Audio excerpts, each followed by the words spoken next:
I'm Cherylanne Skolnicki, and this is Brilliant Balance, the show for working women who are ready to shine. Each week, I bring you ideas, inspiration, and insight on balance, business, and getting it all done gracefully. You ready? Let's be brilliant. This is episode 322 of the Brilliant Balance podcast, Reflect and Renew, your personal year-end retreat guide.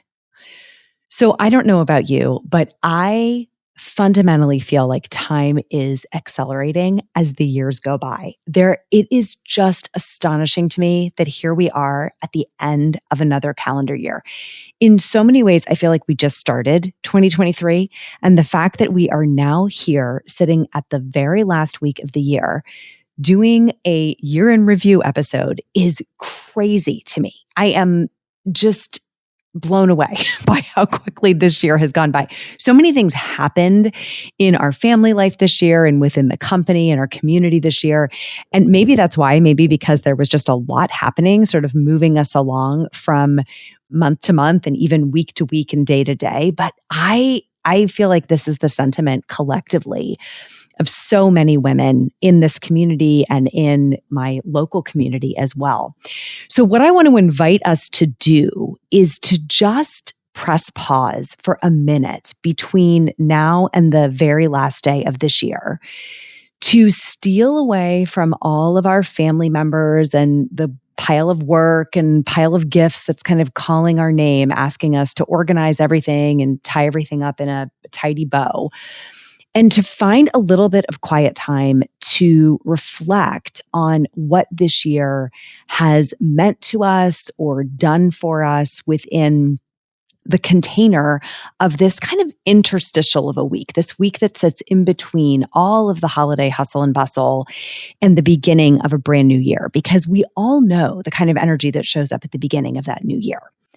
So I put together for you a year-end retreat guide with the intention that you can self-administer this retreat process, that you can sort of design your own adventure that fits into whatever this week looks like for you. And I created really fun, free printable that you can get by going to brilliant-balance.com / and then this part is all one word, self-guided retreat. I'll link it in the show notes as well, which should make it a little easier to find. Again, it's brilliant-balance.com / self-guided retreat. I'll say it later in the episode for you as well. And I want you to print that out for yourself. Yes, print, even if you're somebody who does everything digitally, so that you can find a quiet spot. Maybe someplace that feels really cozy, maybe someplace that feels really inspiring or beautiful or serene. And you can take a pencil and a printout of this free printable that I've designed for you to reflect on all of the things that happened this year. So in today's entire episode, I'm going to be taking you through kind of the process for that retreat, as well as some of the reasons why I think it's so important to do at this particular time of year. And I really hope you'll go grab that printable, give yourself this special time just with yourself in this season. And I would love to hear from you with your insights about what you learn as you go through this process independently. Feel free to send me a DM on social media. You can find me at @cskolnicki on Instagram. Lots of good stuff happening over there on Instagram. And just tell me what one of your insights or takeaways was from doing this process with yourself. Most importantly, I want to celebrate with you that you did it, that you took a little bit of time to quietly reflect on all of the things that have happened in the previous year and really set some intentions for the year ahead. It's going to be a lot of fun. Here we go. Let's get into it. So happy holidays, my friends, one last time.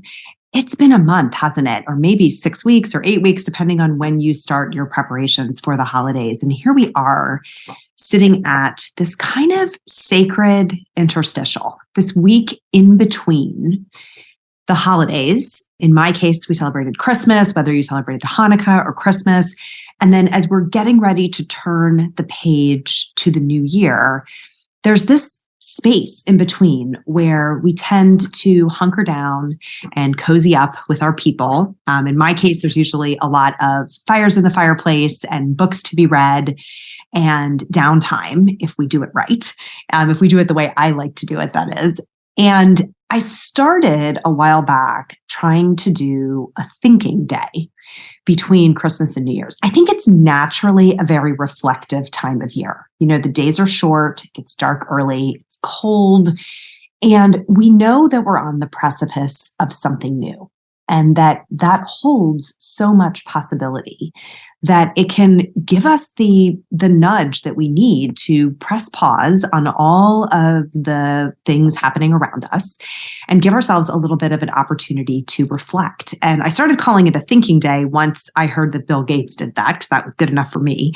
But that concept of really giving ourselves some time to get out of the typical rhythms of our life and to reflect on how things are going and to just give some thought to some bigger ideas. It's a gift that we probably don't give ourselves often enough. I know it's a challenge to fit in for me, and it's probably a challenge to fit in for you. So I have found it to be so valuable and so illustrative about anything that I want to shift and do heading into the new year that I want to give you a little bit of a how-to guide. Now, there's one big disclaimer on this, which is I instinctively want to be reflective at this time of year, but I am not starting with a blank slate, right? The way that I run my life and the way that I run the system that we kind of teach within the Brilliant Balance architecture is that there is already a plan in place. There's something very intentional already happening. And so this is not, for me, usually a start from scratch exercise. It's more of a refinement to account for any developments that have happened over the prior year and to acknowledge any directional shifts that I want to make in the year ahead. So I think that's important context. You may be starting more from what feels like a blank sheet of paper. Like, I don't know, nothing's working, right? And I really want to make a ton of changes. And before you can do that with any kind of success, it's really important to sort of take a look backwards and do a little bit of assessment about how you got here and why that happened, how that unfolded before you can decide what you can do about it. So if you're interested in trying out this idea of a self-guided retreat, for even a part of a day, just a couple of hours would work. And, maybe a half day, maybe a day, whatever you can carve out in the midst of your schedule. And if you can't do it in this week between the holiday and the new year, it certainly would work in January. I mean, it would work in July, right? Whenever you're kind of crossing paths with this content, if it is resonating with you to do a self-guided retreat, you can give yourself permission to do it when this idea crosses your path. Okay.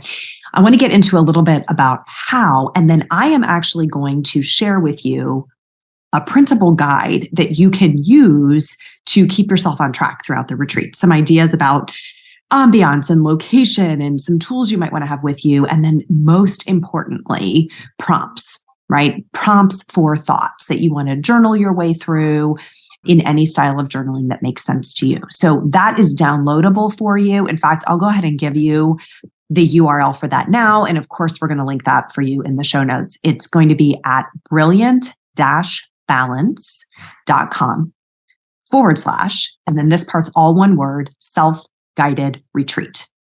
Okay, so super easy, brilliant-balance.com / self-guided retreat. Go get your download, get that thing saved and printed so that you have the guide that goes along with this episode. So here are the basic tenets of how to do a self-guided retreat. First thing, and very, very important, is to clear that space in your calendar. So ideally, if you can find a day where you can sort of get away from it all, that would be fantastic. Okay. If you can't get a whole day, half day is great. Couple of hours works. And those, you could even do a couple of hours more than one time, right? You could do several early morning sessions or several early evening sessions, whatever you can sort of carve out of the rhythm of this week in your household would work.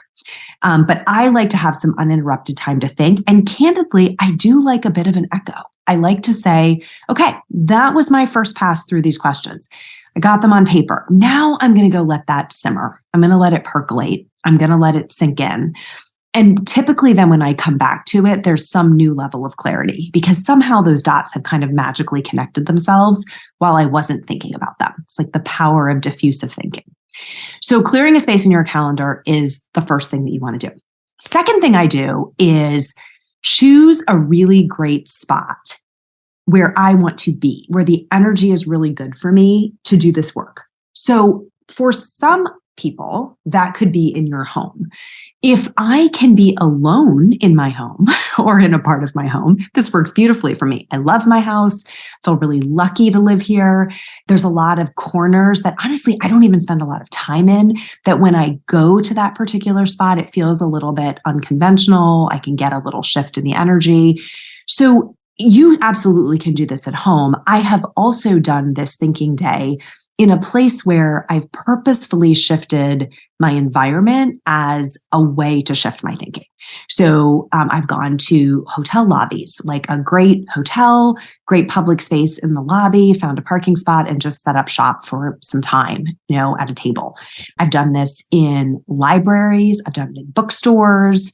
I've done it in coffee shops. So I want you to just give yourself permission to find whatever spot would work for you. But the key thing is, where does the energy feel good, right? Where do you feel inspired? And do you feel like you can really connect with some insights that maybe have been a little brushed aside throughout the year?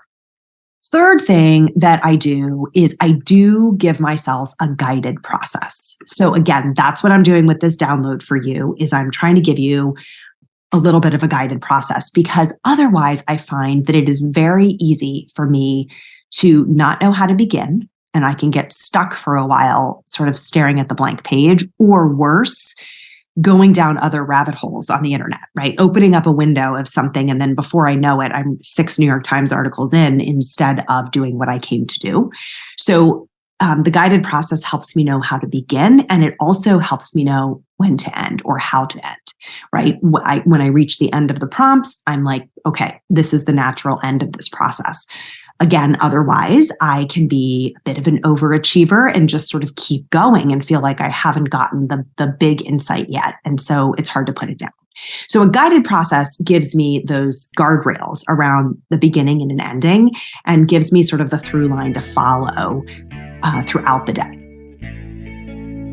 Hi, it's Cherylanne. Thanks for listening. Did you know that the ideas I share on this show are things I also can help you implement? If you want me in your corner helping you find more time for what fills you up, go to brilliant-balance.com/schedule and sign up for a free exploratory call. Give yourself this time. You'll be so glad you did. The next thing I've had to challenge myself to do is to aim to be thorough, but not perfect, right? Reflective is sort of the mode that I want to be in.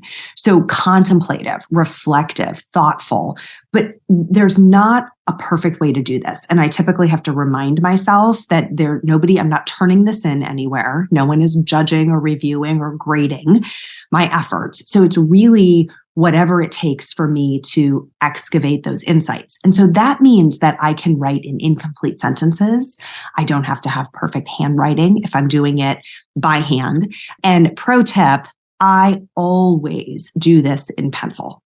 Always. I write things longhand, typically. I think best in longhand versus on a typewriter or at a keyboard. And if I do it in pencil, it's like this immediate cue to my brain that I could always erase it if I needed to, right? Not that like you couldn't cross it out with a pen, but there's something about doing it in pencil that just gives me permission to let things flow a little more fluidly. So aiming for thorough, but not perfect, trying to stay reflective. And then the next reminder I give myself is be kind to myself. Be kind to yourself, Cherylanne.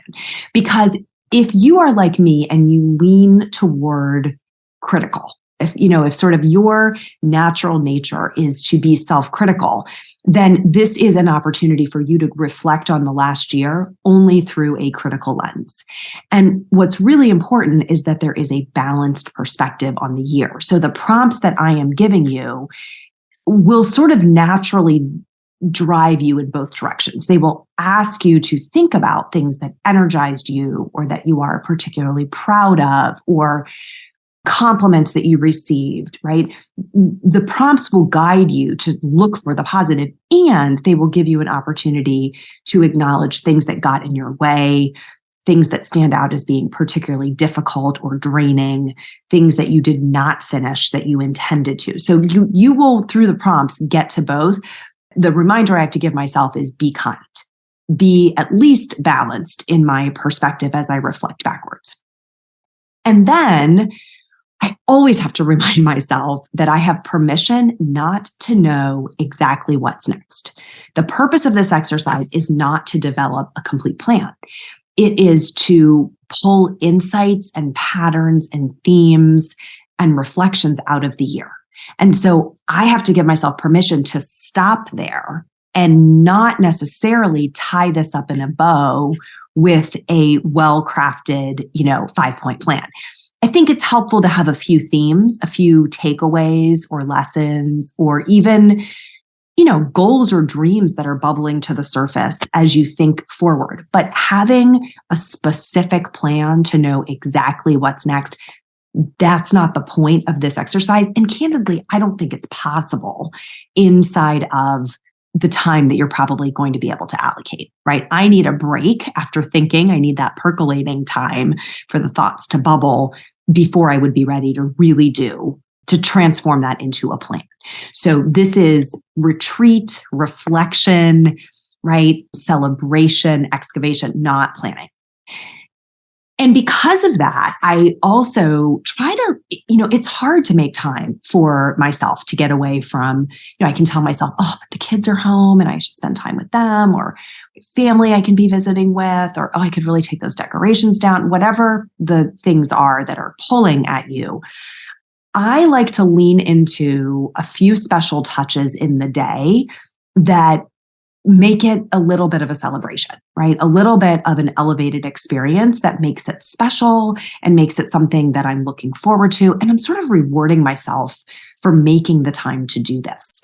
And that can be whatever it is for you. I mentioned that in some instances, I've gone to like a lovely hotel lobby. Just being in that hotel lobby for me is one of the special touches. But if I ordered a great glass of wine or champagne, that's just going to take it up a notch, right? It could be that there's an experience connected to the space that you are doing this in. It could be a special scent or candle that you have near you. It could be a great blanket. It could be that you're actually making a fire in the fireplace and listen to that crackling noise. So whatever the special touches are that might make this day really feel like it's yours and like you're getting to do it your way, I just want to give you permission to lean into those special touches, because that's what makes this a magnetic experience. And then the last thing I've had to think about, and I just learned this the hard way, is to be mindful of re-entry. I can come out of an experience like this very excited about some of my insights, right? And I am bubbling with energy to share those with people who were not there, right? So typically that would be my husband, could be my mom, it could be one of the kids, but I have this I can't wait to share this. And I've just learned that people who didn't have the experience with me may not give me exactly the reaction that I'm looking for. Perhaps that resonates with you. It's akin to when we have an experience at like a great conference or retreat that we go to in person and away, and we come back and we're like, oh, you're not going to believe how awesome this was. And they can't contextualize it because they weren't there. So being really mindful about reentry and sort of gently coming back into the rhythm of the household, carrying these insights like the treasures that they are, it's actually become helpful to keep them a little bit more to myself and to recognize that the insights are for me. They're not for the other people. I'm not there to give them direction at least not in that moment, and I'm not necessarily there to make their reflection or recollection of the events of the year match my own, because they had their own experience with them. So being mindful of reentry helps me just sort of keep the sacredness of this experience as it was intended when I designed it, which is that it is for me, right? That's why I'm calling this a self-guided retreat. It really is just for you. So if you think you might want to do this, again, to make this simple, to help you kind of get out of the gates, I put together this printable guide. It has prompts are the main thing in it. There's some other content there to help you structure the retreat as well. It's kind of like retreat in a box here. But the prompts, I think, are really where the gold is. So there are this series of questions, first, that are reflective prompts to help you think about the year that has just passed. And then there are some prompts about looking forward. Because again, you don't have to have all the answers, but I think if you're like me, you will naturally want to lean forward a little bit and start thinking about, what do I really want to capitalize on in the next year? And then there's a little bit of a what I'm calling end of day outputs, like a way to sort of tie this up in a bow by capturing those big themes and lessons and takeaways, and then a few of the dreams or goals that you have for the upcoming year, and a little bit of thought around what it might take to make those your reality. And what I will tell you is, this is really normal. As you sit with these questions, you may feel, I hope you'll feel really energized, right? I hope you'll feel like, okay, I know what I can make of this puzzle and I can see how I can advance the game. But you also might feel a bit overwhelmed. And I would just remind you that that is really totally normal. Thinking it's one thing to look backwards, it is quite another to look forward at that blank slate of the new year. And so if you think you would benefit from having some help in pulling those ideas into a plan to really go get the life that you want, right, in the year ahead, with some accountability and some support for implementing that plan, then you really want to think about getting that support. You absolutely can get that from us. That is a huge part of what we do within Brilliant Balance. And it's easy to schedule an exploratory call with me via the website homepage so that you could just see if that is something that would be of service to you. If you're not going to do it with us, you really want to look at how can you get some accountability and support and like a second set of eyes on this plan. Because how often do we end up having the reflections and getting a little bit of clarity about what we might want to do, but then not really, we sort of crumble when it comes to the execution. And that's often because we're missing some piece of the puzzle. Either we don't have the right actions in there, right? We kind of know what we want, but we really don't know how to get there. Or we know how to get there, but we don't have the accountability or the support structure around us to stay on task when life gets really crazy. So that's something that is available to you. If you want to chat about how we would do that, I'm always happy to do that. I'm going to ask you to do something. If this episode was like a big for you, if you listened to this and thought, I'm going to do this, and I'm pretty excited to download that plan, I'm going to ask you to take a second to share this particular episode with someone else in your life who would benefit from this experience. Someone that who, is on that journey to say, like, I think things can be better than they are right now, but I need a little time to think and figure out what did happen this year. How did I get to this place, and where do I want to go from here? Share this episode with them. Make sure that download gets into their hands so that they can do the self-guided retreat as well.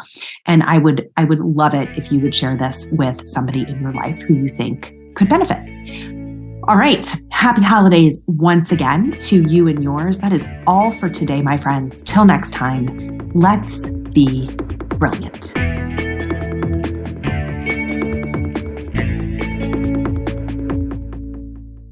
This is thepodcastfactory.com.